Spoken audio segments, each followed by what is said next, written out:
everybody. My name is Leandra Preston Seidler.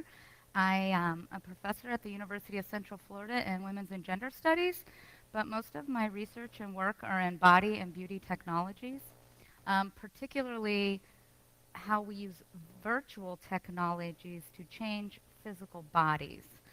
This is an extension of probably half of my life of dissertation research and whatnot. I'm going to I'll wander, but I'm just going to stand here because I would like to see what I'm showing you. But the title of this is always modifying and growing and expanding because of the nature of technology and virtual communities shifting so dramatically. So while I've done most of my work in pro-anorexia, self-injury, FitSpo, body-based communities, through my research, particularly being pregnant with a baby girl while I was doing this work, I started finding ways to look at it a little more optimistically. Like, how am I going to do all this research and expose all of these communities and really have no answers? So what I started doing was finding ways that people were being subversive within these communities to change our attitude and way of thinking about our physical bodies. So I'm going to go through this, some of it very quickly, spend more time on the visuals, but this is part of a much larger project, which is a dissertation, and I'm turning it into a book, hopefully, if I can ever finish it. So I would love to have time for questions. I believe we will, if anybody's interested. And of course, if you are interested in reading a dissertation, that is also available online. I have modified this a bit through time in my expanding interest in cyborg technologies and how we apply visual technologies to enhance our physical bodies. So beauty practices in mainstream cyborgs, I really started with two beginnings. The almighty flat iron, but before the almighty flat iron, I was probably 8 years old, sitting in my mom's bathroom, my face slathered in Vaseline, sitting in front of her little heater in her bathroom, like soaking it in, looking at magazines and wondering why nobody had freckles. Nobody in a magazine had freckles. I had freckles. My mom had freckles. My dad had freckles. But nobody in the magazine had freckles. And I didn't really process it then, but through my many years of work and research and beauty ideals and self-esteem issues, it started sinking in that that moment was profound for me because I did not know about Photoshop. And I'm 42, so this was probably, a long time ago. Now Photoshop is, we know more about it. It's more obvious when we look at magazines. I think people are becoming more educated and thinking critically about this. But when you're a young 8-year-old with your face slathered in Vaseline, I don't know that Photoshop translated to me. All I knew was that I had freckles, and that was not what was in the magazines. And then the almighty flat iron, I was actually added that to my presentation today because I was speaking to somebody last night about how the flat iron changed her life. And I was like, you know what? That's like a big deal. Because what I do is beauty technologies. I mean, the ceramic flat iron, that's quite an advanced technology now. When I was, I don't know, maybe the same age with the Vaseline, I have very curly hair, and my mom straightened it for me. Biggest mistake of our lives because we did not understand the way that technology worked.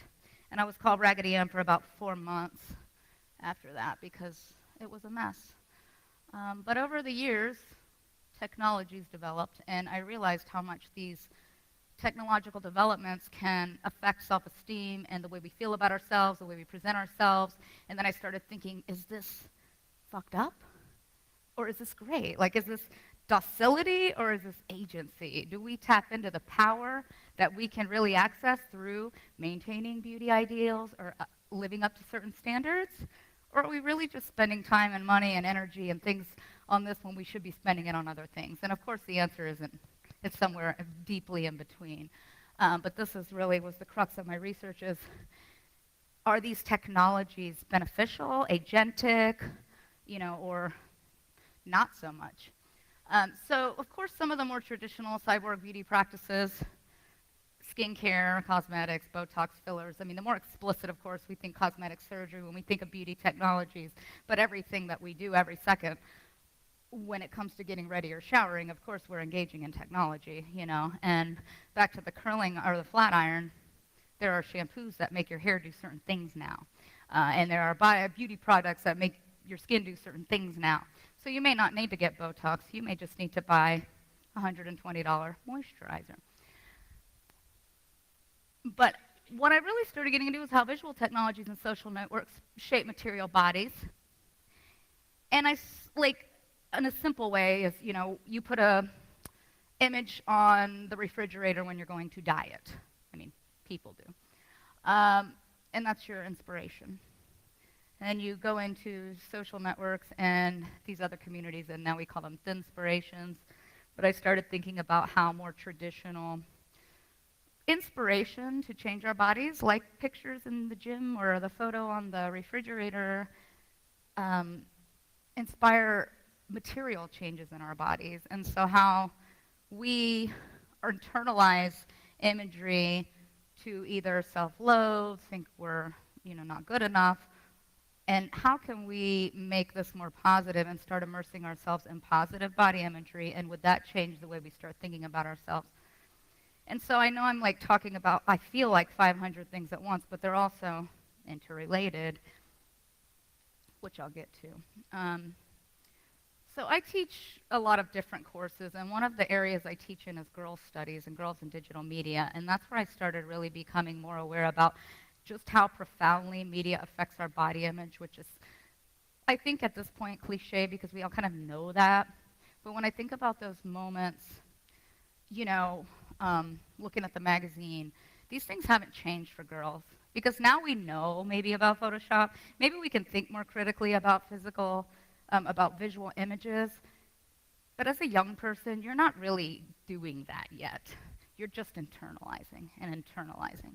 And there have to be ways, if we're internalizing this ideal that is usually so outrageous, that we can start internalizing other ideals. So in my research, I really focus on the more extreme body communities, like pro-anorexia communities, the cutting communities, now fatspo communities. I was looking at there are other BBD, big body communities, but a lot of them are very hypersexualized, so that kind of became another project. But I did choose to focus on pro-anorexia communities, fitspiration communities, and then fatspo communities, fatkini, other movements that I'm going to talk about. So rather than thinking about a traditional cyborg, which is kind of like an oxymoron, but you know, I focus on using verbal and visual messages to, in communities to facilitate those material changes, but not just changes in our body, but in the actual neural pathways of our brains, because there's something to internalizing beauty and body imagery that happens in our brains. So there's a book, How Google's Changing the Way We Think, and he talks about really the way that our increased exposure to technologies is actually changing neural pathways. And when I'm used to speaking at academic conferences, so when I speak here, I feel like I'm preaching to the choir because you're obviously tapped into this at least a bit.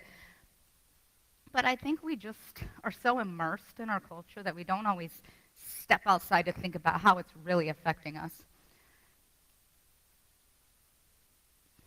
So if you're into this, which you probably are because you're here, some of the body theories, I'm not going to spend much time on this, but if you wanted to look at some of the underpinnings of the research that I do, it's in cyborg and feminist theory. One of my touchstone, besides Donna Haraway, the Cyborg Manifesto, is Marshall McLuhan, and he is my bedrock because he published most of his books in the 1960s when technology was dramatically different.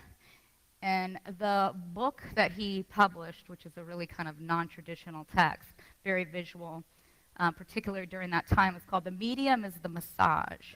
And everybody tried to correct him because he must mean the media is the message. But no, the medium is a massage because it's massaging us. It's always affecting us and changing us. And he writes, media leaves no part of us untouched, unaffected, unaltered. in 1967. So it's obviously expanded quite a bit, and I think it's fascinating, a la 1984, how relevant some things become the longer we go. Ann Balsamo and Technologies of the Gender Body focuses a lot on bodybuilding and those types of technologies. She also does a lot of work in maternal technologies, which is something else I look at in terms of how we surveil pregnant women's bodies, particularly older pregnant women, as I had a baby at 39, so I was just a big experiment. And then Susan Bordeaux in Unbearable Weight really brings together the idea of body and beauty technologies and this idea of power and disempowerment. And Wagenstein, The Cosmetic Gaze, Sheila Jeffries, Beauty and Misogyny, and Foucault. You can't really have a discussion about docility and agency without talking about Foucault, but Foucault wasn't really interested in women. He wasn't really interested in gender as much, but his theories were so relevant and so applicable, and so there's a whole slew of feminist critiques of Foucault that are incredibly useful to this work. So what I really, and now to get into the actual bulk of what I'm talking about, is what is pro-anorexia? It's something that I've been so immersed in that I almost forget people don't know what it is anymore. I started in the early 90s when I was teaching English composition, and somebody did a project on pro-ana, and I had no idea what it was. And they were at the time websites, because we didn't really have, I feel like I'm like so old or something, but we didn't have social networks back then. But we did, but you know, we had chat communities. It was like AOL was new. It was all these things that, you know, when you signed on. And so people were creating websites and communities in the early 90s. And then when Princess Diana, it came out that she had an eating disorder. Oprah Winfrey did a big story on it. And the pro-anorexia communities kind of started rising to the top, where people started learning about them and censoring the shit out of them. Like, these websites were getting shut down as quick as they could even crop up. These communities were completely being just decimated online. So they started finding ways to undermine and shapeshift and create, you know, chat rooms with, you know, passwords, and you had to basically be a part of this community, participate. You had to know about it to find it and things. So it started taking on a different kind of life to avoid censorship. Now the rise of social networks in the last 10, 15 years have completely changed the game. And if you look at Tumblr, Pinterest, Instagram, whatever, you name it, it's going to be different next year. There are an immense number of pro-anorexia communities, self-injury and cutting communities. YouTube has a whole series of videos of watching me cut and things like this. So what I find so fascinating about these communities is that these are public communities these are behaviors that were always largely dependent on isolation, shame, privacy, hiding, and now they're taking on this new life in a public community, and they're forming connections around private behaviors in public spaces. And so was really fascinating to me, which is why I got so into this, these communities. And if you go on Google Images and type in pro-ana, I'll show you. I do it every time I present. I get a new Google image because I just want to kind of check in on these communities. Like, how is this changing? Is it improving? Is it becoming more censored? And it's really just proliferating, proliferating. So the distinction that started being made between pro-anorexia websites and what they started calling one-orexics, people who were trying to change their bodies to adhere to social norms rather than being real anorexics. And people were becoming very protective over these communities because they were at risk because of the increasing censorship. And in social networks, it just takes the form, of course, of moderation. Instead of shutting websites down, now they're, you know, just taking images down, taking certain communities down, and finding other ways to censor these communities. On Instagram, you cannot get a result if you put in thinspo. If you put in thin, you can. And so there are always ways around this. Some of the social network communities still allow you to put in thinspiration or pro-anorexia. Others do not. Most of them now, if you do type in anorexia, will come up with a warning that says, are you sure you want to go through? Are you sure you want to see this imagery?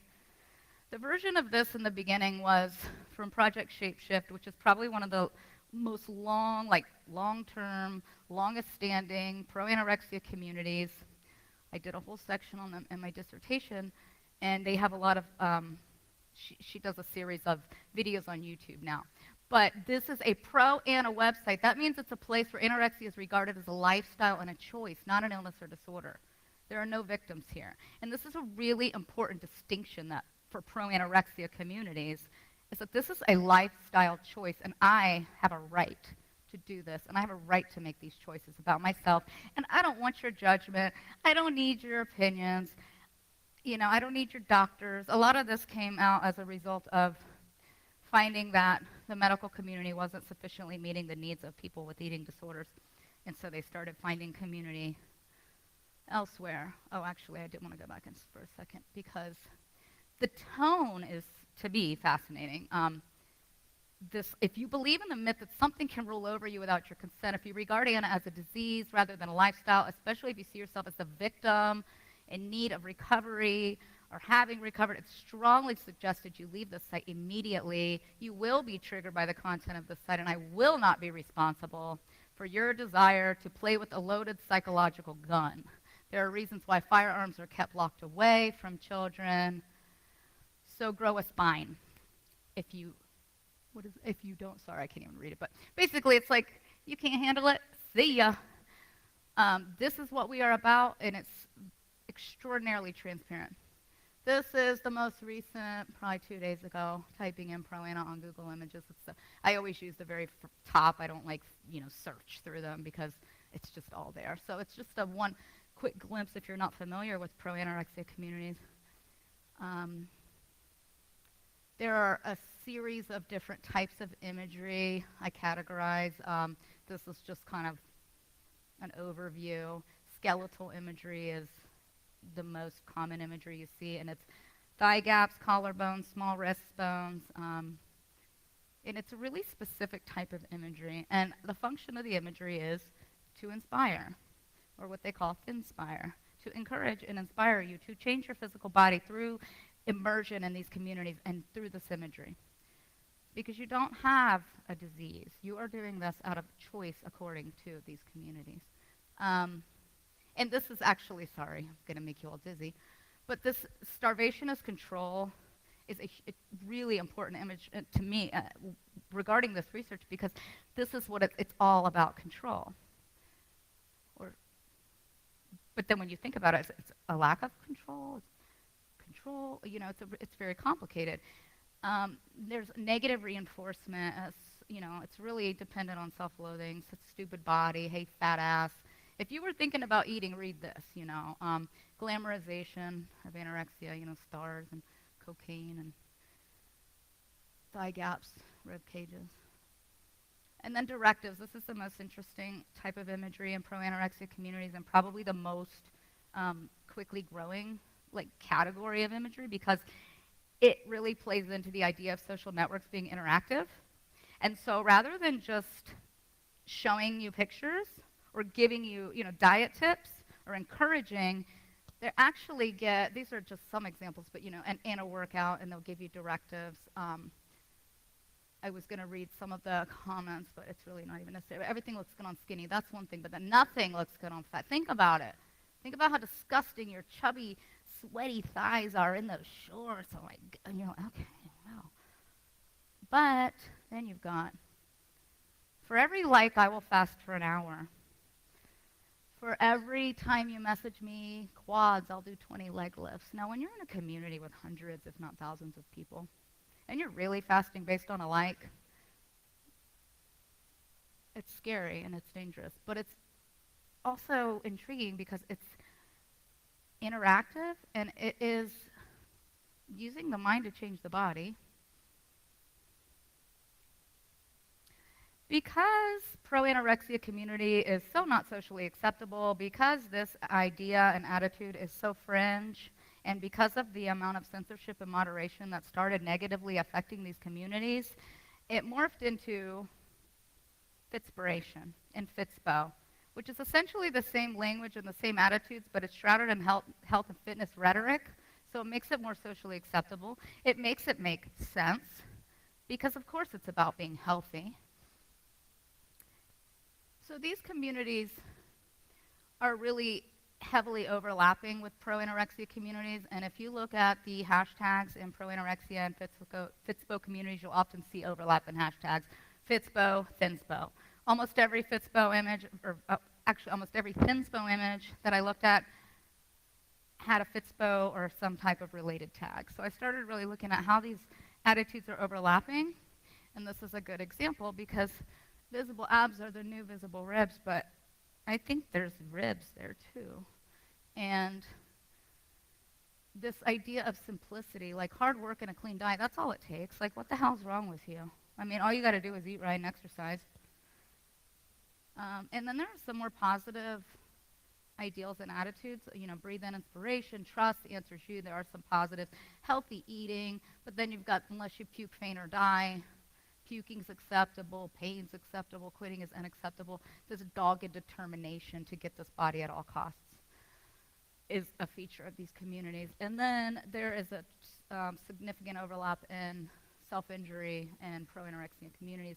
I talk about eating disorders as a form of self-injury, but some people will make very clear distinctions. I'm not really going to focus on this today so much, but this is another type of community that has kind of morphed out of pro-anorexia communities and social networks are cutting communities.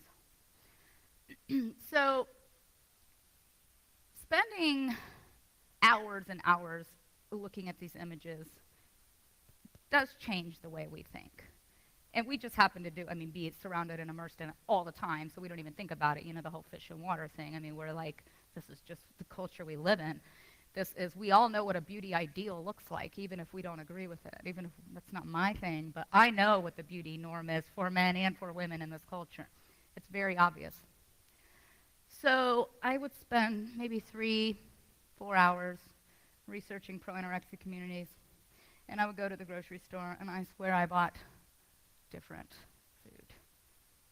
Just like admitting it, you know, realizing that just being immersed in these imagery, like knowing what I'm doing, looking at it critically, it affected me immensely. Now, I was doing my work on cutting I was a former self-injurer, and so I started researching it because, you know, we're so interested in ourselves.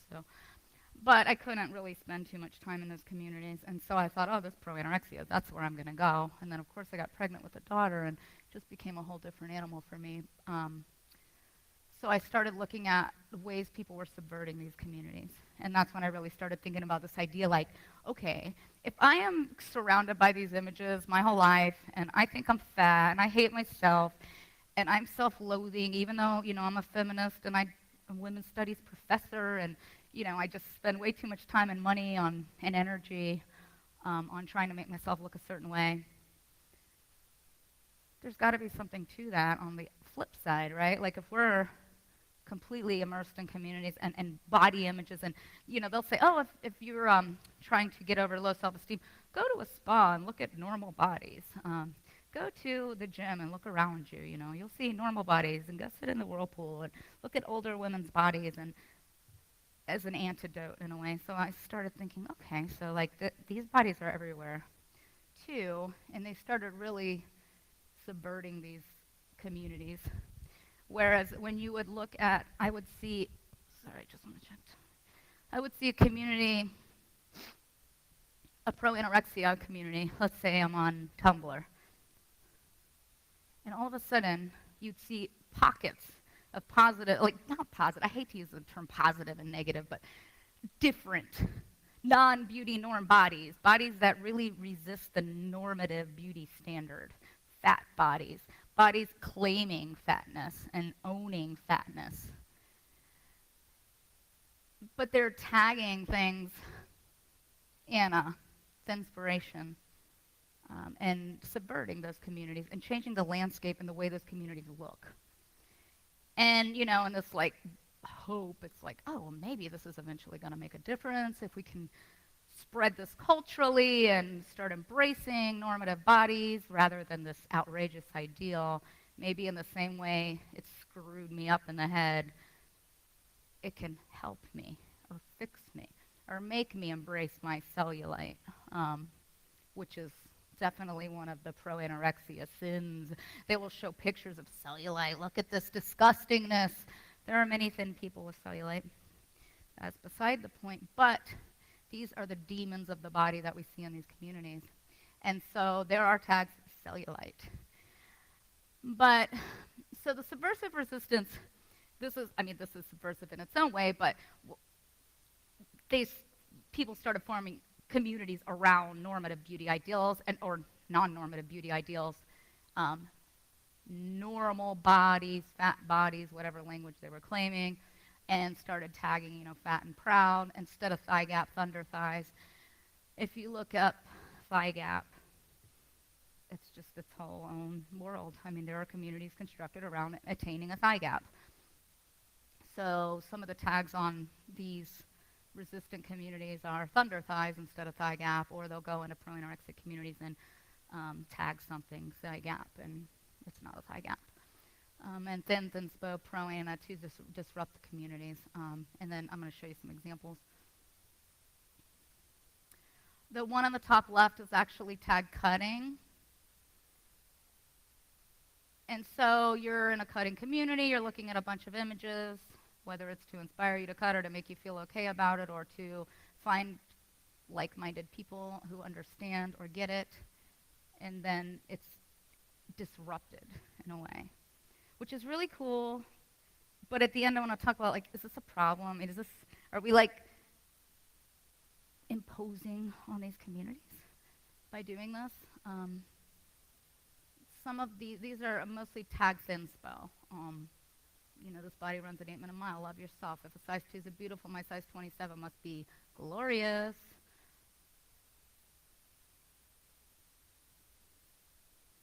These are some other examples. I repeated that example. And then there's a whole fatkini movement now where women take photos of themselves in bikinis who have quote-unquote non-bikini bodies. Although I like that last one of the images says how to have a bikini body or how to have a beach body. Have a body, go to the beach. You have a beach body. But what's really amazing about this fatkini movement is how quickly it just expanded and took off. And Gabby Gregg is a plus-size trendsetter, writer, fashion blogger. They call her Gabby Fresh, Queen of the Bikini. And she started a company called Swimsuits for All, and all the sizes of the bathing suits are 10 to 24. Her first collection sold out within 48 hours. But let me see how I can get this. Actually, I think this is a really good example of, let's see, can I get this YouTube? If I'm on the, I don't have, can you click on that YouTube video, please?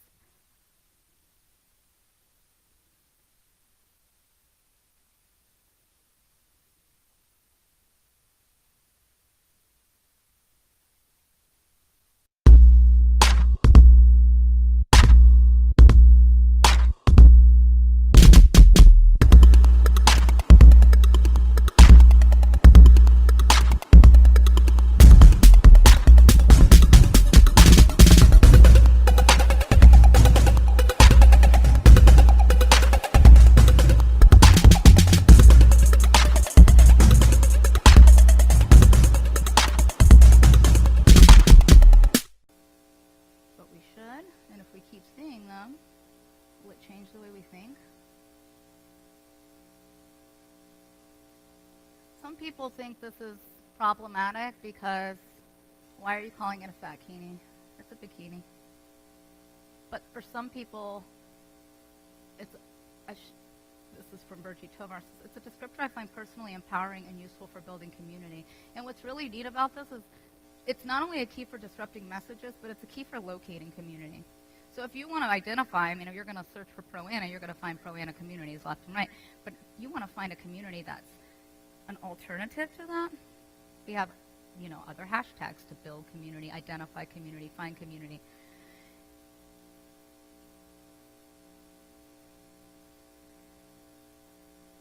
And I think it really comes down to this quote: I will show you my body so that you might see a body that looks like yours.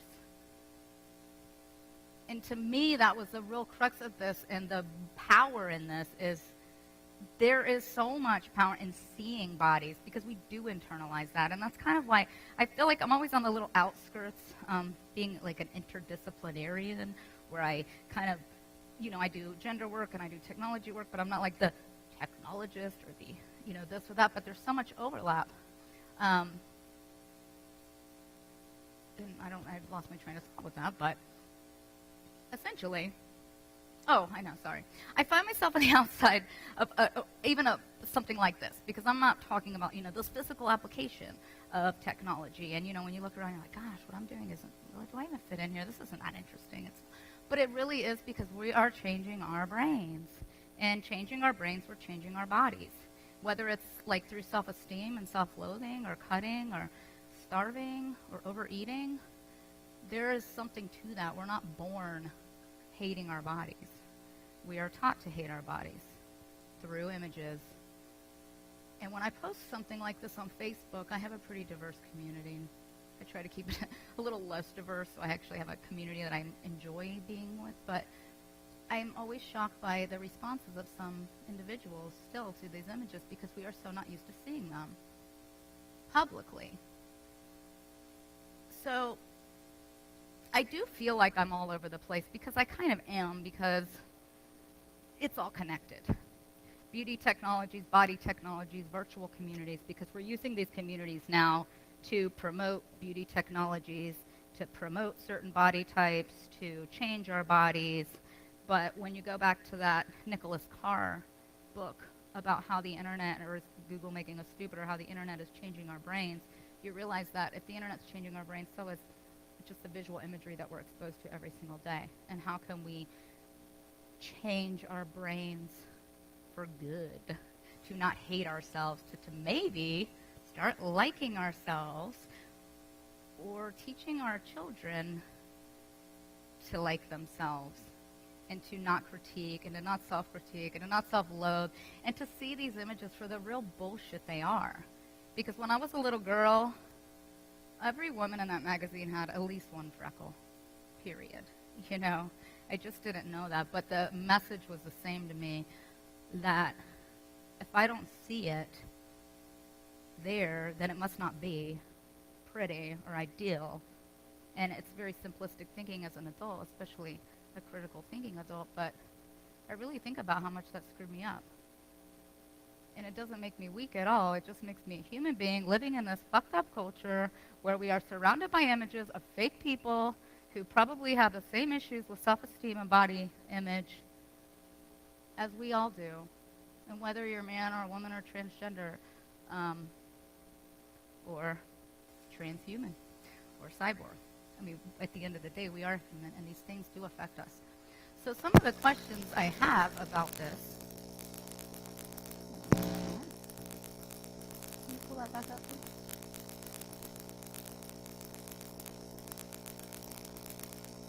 Is about the sacredness of certain communities, and about us having a right to exist in these communities without maybe being critiqued or impeded upon. And I think about that with cyborg communities as well, because, we gather at this conference and we talk about things that a lot of people don't talk about, or think are weird, and maybe they are, but they're so fascinating, and they're only weird because they're new. And a lot of the talks, even at this conference, this particular year, are about, rights and cyborg rights and responsibilities, but also censorship. And so then I wonder, as much as I want to be all idealistic, feminist of a daughter who was grown up hating herself, they have a right to these communities, and are we impeding upon them? Not we, but these resistance, disrupting them, using different hashtags to change the landscape in the communities. And then it's a question, of course, of is it just resistance or acquiescence? Am I tapping into power when I live up to beauty and body ideals, or am I just acquiescing to norms that are so outrageous that we all know they're outrageous, and spend so much money on doing these things. And that's why Susan Bordeaux, who I cited at the beginning, in Unbearable Weight, is so important to me and my work, because she talks about how much time and energy women in particular spend focusing on appearance and beauty and hair and dieting and sucking the life out of ourselves, when we could be putting that energy and time and passion into something else, something that benefits us, something that benefits the world, something that does more than just change the way that we look. But if that is something that is empowering, it's like this really complicated question. Is this empowering, or are we all just like victims of our culture? I mean, and of course it's not an either or, but that's, the way I'm going to pose the question. So, and then where do we draw the cyborg line, which really isn't even something that needs to be answered. It's more of a, what's the word? Rhetorical question.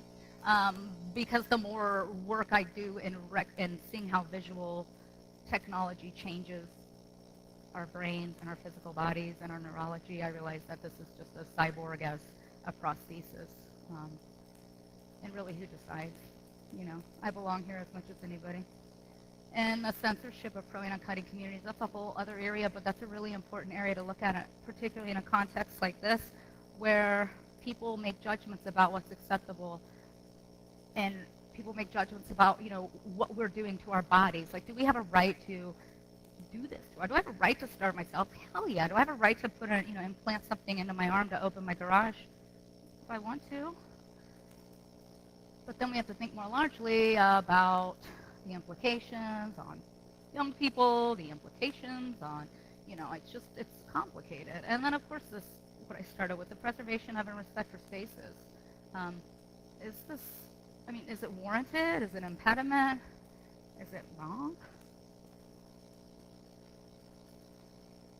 Now, if you are, this is one of my email addresses, and this is actually this website is an accompaniment to my dissertation, but I continually keep it alive. So anytime there are many chapters and categories of imagery, and if you want to see just some examples of some of the more detailed visual imagery that I look at in terms of how it changes our neurological processes, that website is still very much alive.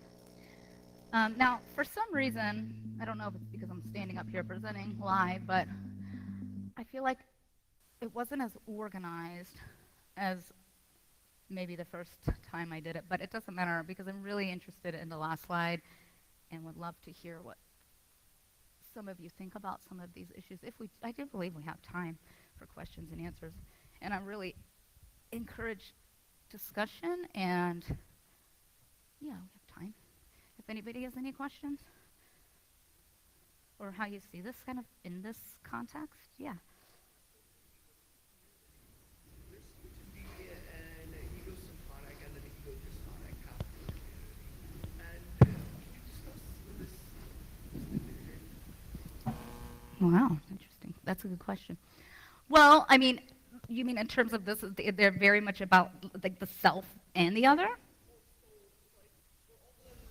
In the DSM, Mm-hmm. the psychiatric disorders, all of the aspects of personality disorders are discussed as being ego-symphonic, meaning the person with the disorder feels good about it. They don't see it as being a problem.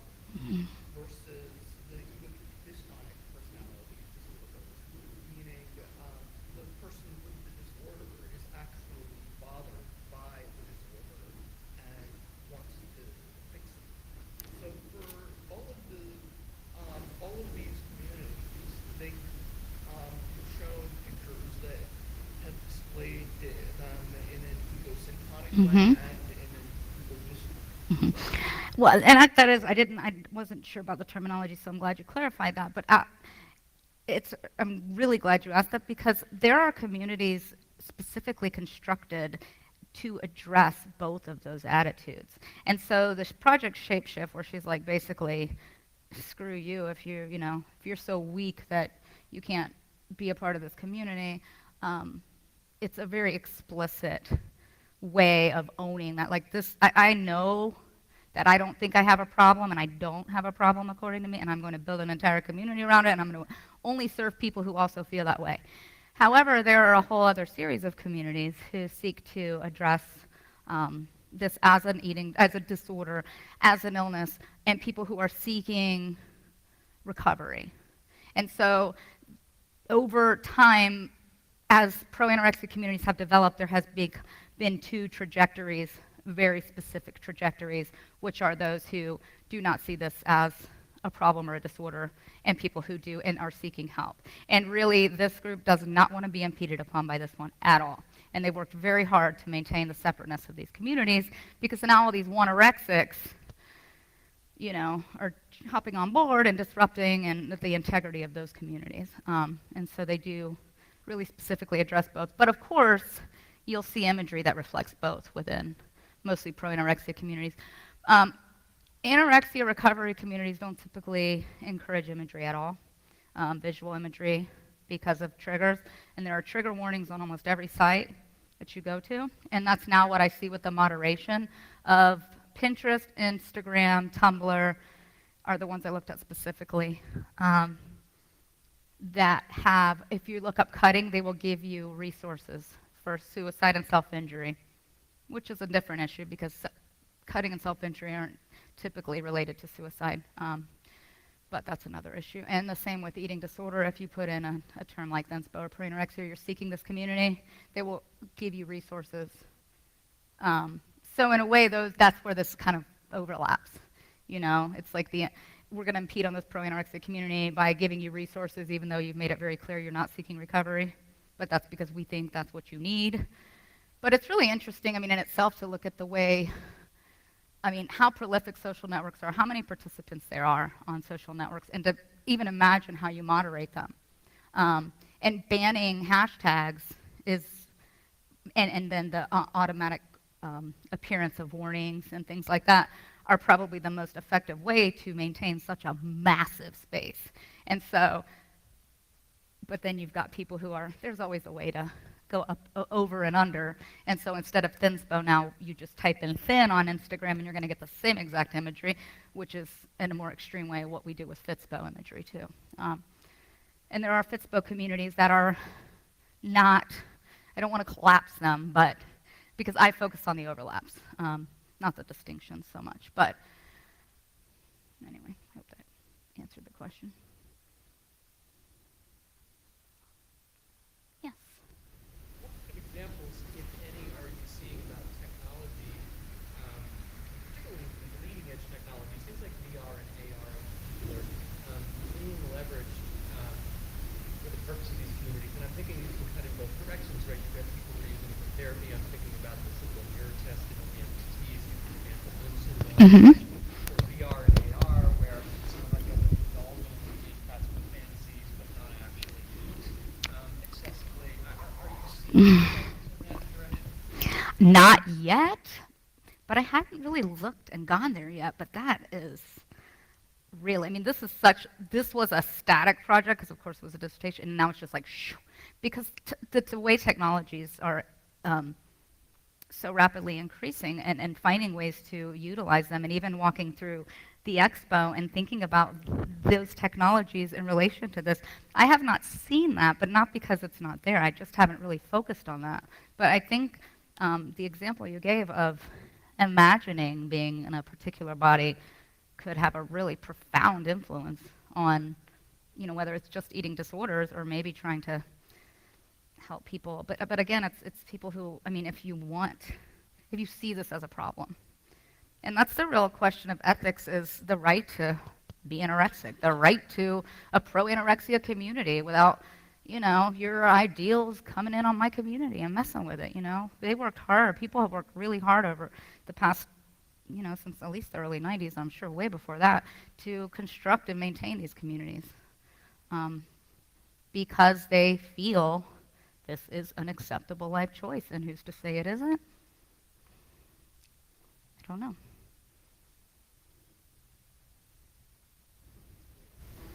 As of 2 or 3 years ago, with the publication of the DSM-5, being homosexual is no longer considered psychiatric pathology, where previously it was. Do you see this going the same way? Not really, because it's such a dangerous and deadly disease.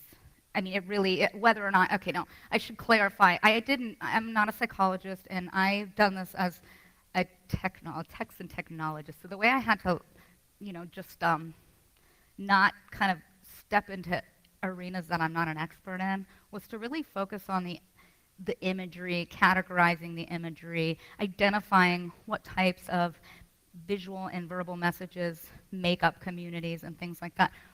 And trying not to go too far into the actual eating disorder as psychology, because that's not my expertise, but it's really difficult to do that because, of course, we're talking about what some consider, including DSM, as a psychological illness. But eating disorders can be extraordinarily dangerous and deadly, whereas in itself, homosexuality is not. I mean, in a cultural context, it can be, of course. And so that's where I see the distinction.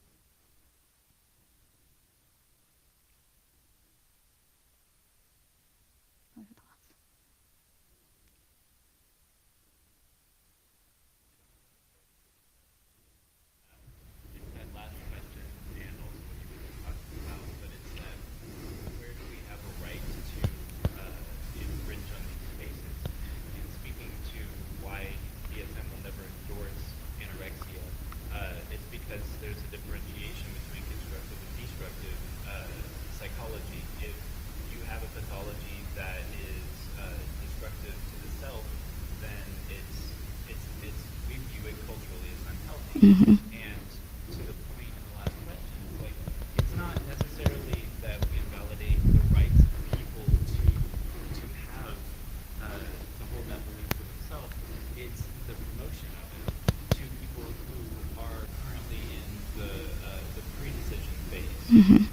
They have not yet decided whether or not they truly want to embrace anorexia, Mm-hmm. but they are feeling compelled by body image and by our cultural societal standards to move that direction. Mm-hmm. Well, their ability to reach out and endorse this, embrace this destructive psychology of yourself is the thing that the broader culture, broader society says no, I don't know if that's okay. Mm-hmm. Because these people they have just as much of a right to have to be brought into a constructive way of thinking and deal with the problem in a healthy manner. Mm-hmm. And so it's basically letting people peddle a dangerous practice and allowing that to continue within our society. Mm-hmm. And it is, and I think why maybe you can't pose it as a question is because it's like that. It's not there's not a question or an answer. It's this in between and this kind of middle space of, we as a culture, we want to save you. This isn't right. Yet if you look at what we're surrounded by and what makes money and what we really peddle are these images that contribute to some of these conditions, disorders, choices, however you want to phrase it. And so it's like this oxymoronic kind of weird middle space. And that's why I don't ever have an answer to that question is is this okay? And then you have also the dilemma of where people will argue, who's to say that fatness is healthier or superior to this versus, the other way around, or, these aren't even normative bodies we're seeing because these are both extremes, and so how is this? Because really, the pendulum swings, and so now we're doing fatspiration. There's not normal body spirations, or there's not, normal, because of course that word shouldn't even exist, but the fact is there's not average body tags. It's the pendulum swing still, and so I think what we're kind of sifting through is this middle space, this terrain. I mean, it's been developing for so many years, but it just gets more and more complicated. And I think a lot of that is because of the nature of social networks and the dynamics of virtual communities and virtual spaces, which are so special and crucial and important. And that's why I feel uncomfortable with subverting certain spaces, even though it's something I'm really into and I really want to promote this, positive body image, all these big kind of cliche terms and phrases and how can we do this. But I also really value virtual communities and spaces and people's rights to exist in these spaces. And so, when I talk about pro-anorexia, I try not to do it in with, through a critiquing tone, even though I'm sure it's obvious if you, read my work or hear me speak, kind of which end I'm falling on in terms of what seems healthy, what seems, how it screwed me up personally, because that's all I can speak to, these images. But it's just complicated because, it's a human right. Like, it's that self-control, that self-ownership. But it's really uncomfortable because it's like, stand by and watch people promote self-starvation. It's so extreme, and it's uncomfortable. Prevailing attitudes, or could you maybe speculate some of the attitudes in the pro-internet community towards having body copies and things like that? Oh, not really. I could, yeah, I've really seen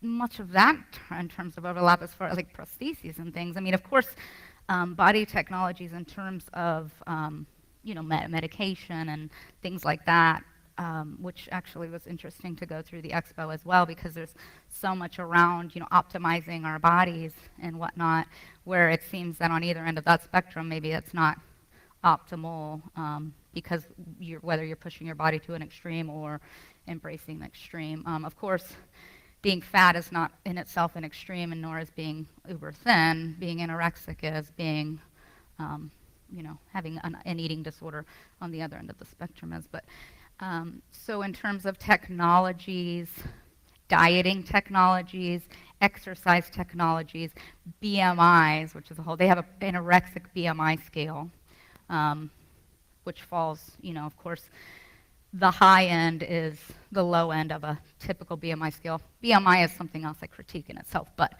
but it's interesting because they're really setting a whole new standard for their community. I'm going to decide what a proper anorexic BMI is. We're going to make this decision on what your BMI should be. So there are a lot of technologies that I see implemented, and how many calories you can burn doing X amount of things, but not so much more explicitly like in terms of prostheses and things like that.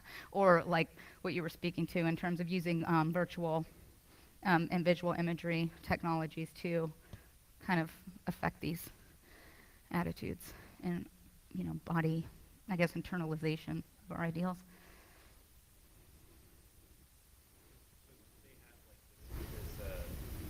Internal BMI standard, do they equate it, since they're already like endorsing some metrics, some science, do they equate it to like organ shutdown, to the negative, to toxicity of the blood, to like the realistic negative impacts that make this something that like it goes beyond, it goes to a point where the broader community says, like this is not healthy.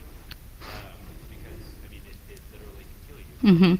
Well, in a pro-anorexia community that's functioning as a pro-anorexia community, absolutely not, because we're not going to highlight, I don't want to say the realities, but the realities of what this can really do to you, because it's more of a rejection of it. However, if you were to, I believe the anorexic BMI scale would be addressed very differently in a community that is functioning for recovery versus maintenance.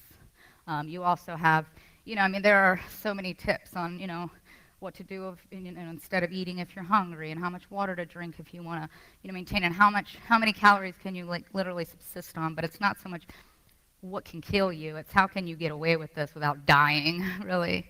How can you maintain this body and achieve this ideal identified ideal, or culturally identified ideal in some cases, without dying, because this is, not a disease, it's a choice.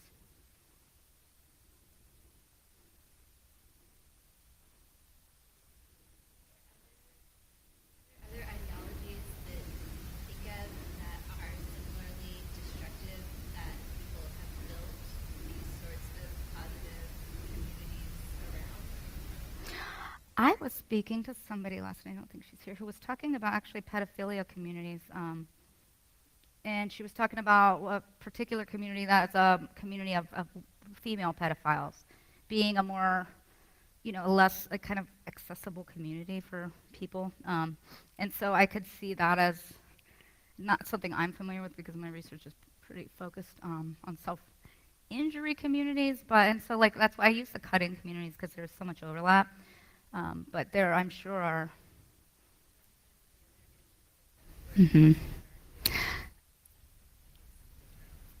And that's what we were talking about as well, because she was actually saying the communities she was researching, because she's a journalist, were they were functioning to help prevent acting on these desires. And so I could see a parallel in communities trying to maintain this behavior as a choice or a norm, because of course there is a victim or victims, but or you've got the these communities which are trying to help prevent or keep that behavior in check. But I'm sure there are probably communities built around just about anything we could think about, which is what's so fascinating and amazing about the internet. I mean, it really is unbelievable how, I mean, it's there. It's there, whatever it is. Yes.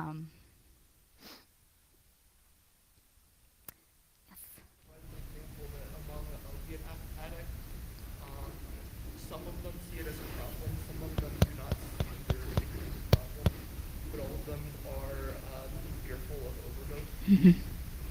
Yeah, that's a good example. And then now that there's an antidote to overdose, which is not the case for a lot of other conditions. Yes. Yes, absolutely. Particularly, I've seen it more so in the cutting communities, harm reduction. And there is, in pro-anorexia communities, there is also an element of that, and some more emphasized than others. But I see it really, I've seen it so much more explicitly in cutting communities because of the more clear distinction between cutting behaviors and suicidal thoughts and ideas, because there's been a lot of work done to make that distinction, that because you're a cutter doesn't mean you're suicidal. And so there is so much harm reduction within those communities. And I also see it in pro-anorexia communities as well. And I think that in terms of, with addiction, and there's so much benefit to harm reduction techniques employed in these communities, because if you are identifying this as a choice and you're going to engage in these behaviors, then maybe we don't want you to die, and so if you're going to do this, then maybe here's a way to do it safer, or here's a resource if you have want to reach out without being judged, or there are a lot of and when it pops up with the warning, there's a lot of anonymous phone numbers and things like that. You can be anonymously reach out, and so you're not necessarily judged. Because that's what it really comes down to, is seeking a community. For a lot of these communities, is seeking a community where you can openly engage in these behaviors and ideas and thoughts and feelings without being judged, without being ridiculed, without being getting the looks of horror and disdain, and just disgust. To try to explain to somebody, when you cut yourself, it's just like, what?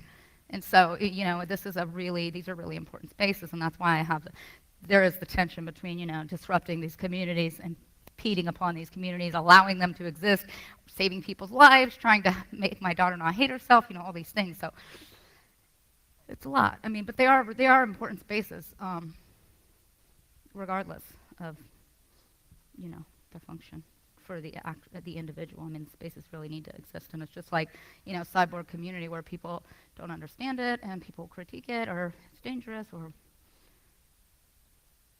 but a lot of it's about non-understanding. And I don't want to draw that parallel because, of course, eating disorders, drug addiction, there's such different things, but it's easier to draw the distinction between things like homosexuality and eating disorders as DSM defines them than some of these other behaviors. So.